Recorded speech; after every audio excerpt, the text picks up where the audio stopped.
Hey guys, welcome to the Liberal Hive Mind, a channel solely focused on exposing the abundant hypocrisy of the left. Okay, so as sad as it is to say this, here we go again. Another horrible tragedy, or rather I guess you could say a set of tragedies here, and instantly the conversation gets partisan, as per usual, right? It's just par for the course in this extremely partisan political environment that I believe has been created here by the left. A horrible tragedy happens, and instantly the left tries to jump on it, applying their typical partisan spin. It's the same predictable and pathetic nonsense, essentially the left scrambling to shift and control the narrative, or I guess protect their narrative. I've been following the story for the last 2 days, and again, the low level that the Democrats are stooping to, the wild accusations and ridiculous angles that the left are taking here as they attempt to politically exploit this situation. In other words, typical partisan left-wing behavior as the Democrats try to distance themselves from the chaos that we are seeing. Let me show you guys exactly what's going on. We got some stuff to get into, so let's roll the tape. All right, folks, so I don't really need to update you guys on what happened. There's the New Orleans situation and the Trump Tower Vegas situation, and if you're paying attention to the big leftist accounts, they're instantly making it political. FBI just seized the largest cache of homemade explosives in its history, and so who is this would-be domestic terrorist? A Mexican? Nope. A drag queen? Negative. An illegal immigrant? Wrong again. Trans? No. DEI? Of course not. White male? Ding ding ding. How do we deport the white males? Then we've got this genius take. Breaking: the Cybertruck explosion suspect is 37-year-old American and former Army veteran Matthew Livelsberger. Livelsberger reportedly served at the same military base as New Orleans terrorist suspect Shamsud Din Jabbar, and the last line is the most telling: he was not a migrant. And so they're trying to bring the argument, or I guess the conversation, back to the whole H-1B thing, the whole immigration argument. In other words, trying to take advantage of a clear tragedy, two tragedies, and use them to dunk on the right. In other words, typical leftist behavior. But let's take a second here to talk about the absurdity of their arguments. We got these Democrats pointing out that the perpetrators were American citizens, and that's their big gotcha moment, but obviously they're only saying that to deflect from any broader discussion relating to their policy failures, and of course the larger topic of this trend of American radicalism that we've seen being produced at home. It's some of the most desperate mental gymnastics imaginable, and it really shows, in my view, just how defensive they are. This is a defensive maneuver. I know it seems like it's offensive because they're attacking the right, but it is purely a defensive maneuver. And I know this because it's nothing new. You know, we could draw direct parallels to something that happened not too long ago. I remember the date exactly, don't even need to think about it. July 13th, 2024. We'll remember the left's reaction to the Trump attempted assassination in Butler, Pennsylvania, right? The parallel here, I think, in my view, is striking. Remember when they tried to frame that guy as being a Trump supporter? Despite the fact that, well, you know, he literally tried to kill Donald Trump. He was a Republican! He was a Republican! Ooh, Republican violence and extremism! The guy who attempted to end Donald Trump's life, according to the left, was a Republican and Trump supporter. Insane. Well, now we're seeing the exact same nonsense with this Cybertruck attacker. CNN doesn't want you to speculate, because who knows? I mean, he could even be a Trump supporter, according to them. Well, it's all speculation at this point, and we don't know whether this person was,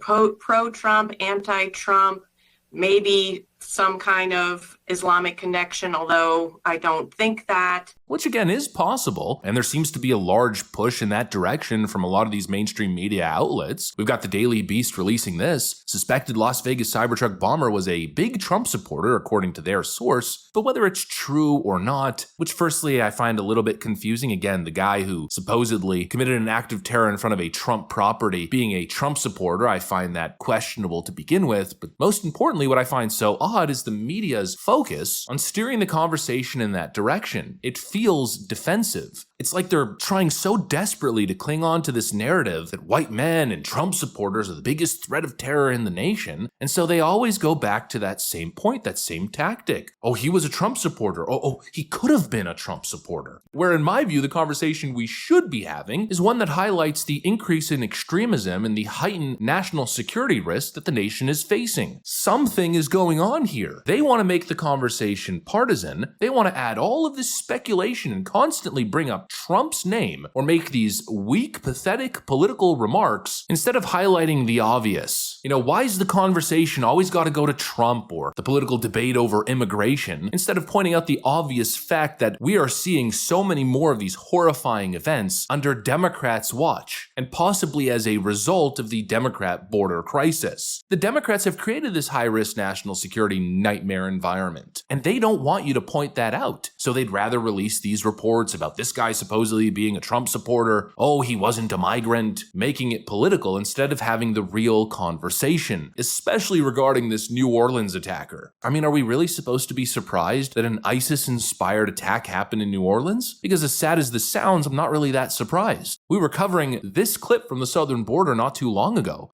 By the way, if you are smart enough, you will know who I am. But you are really not smart enough to know who I am. But soon you're gonna know who I am. Very easy. Wow, very easy. The entitlement. No, believe me, I'm much better than that. The entitlement, guys. You Wow. will see soon.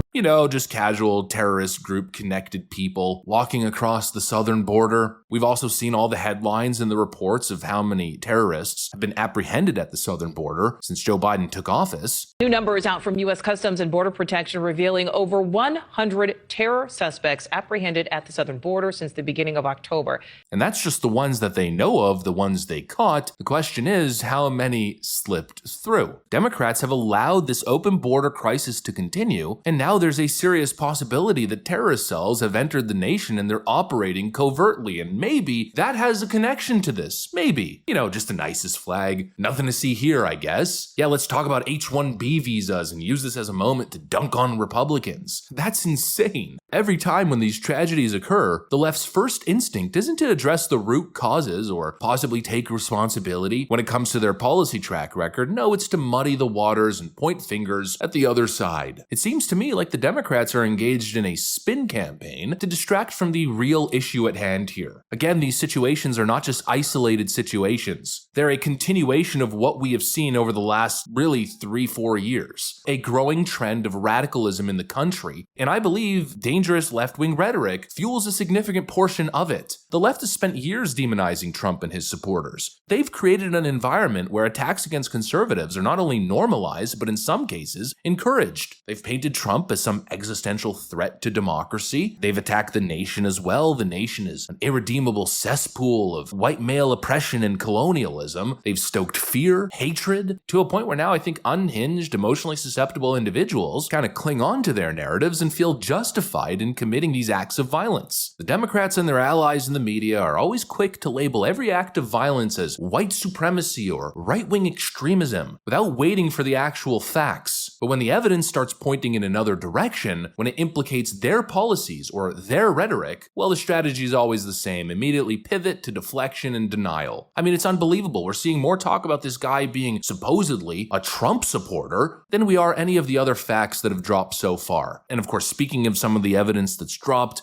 some of it we're not sure if it's totally correct. There's some speculation happening, so I'll refrain from going too far into detail over this stuff. But we've seen the very odd Fort Bragg connection between these individuals, and even a possible connection to Ryan Ruth, the would-be golf course Trump assassin. We've seen alleged Act Blue donations from the New Orleans perpetrator, and of course the Slava Ukraini t-shirt that the other guy was wearing. There's some pretty glaring evidence that all obviously seems to be pointing in one direction, but the left is more interested in the spin. Somehow using these tragedies to pin it on Donald Trump again, when really I believe that their party is at the core of the increase in political violence and national security risk environment that we are currently living through. But of course the facts will tell all and time will tell, so I guess I'll refrain from saying much more. Anyways, that's pretty much it. Just frustrated by the general direction of the conversation that we're seeing in the media. Figured I'd add a little bit of a counterbalance. Hopefully you enjoyed the video. If you did, make sure to leave a like and possibly subscribe. Thanks for watching, and I'll see you on the next one.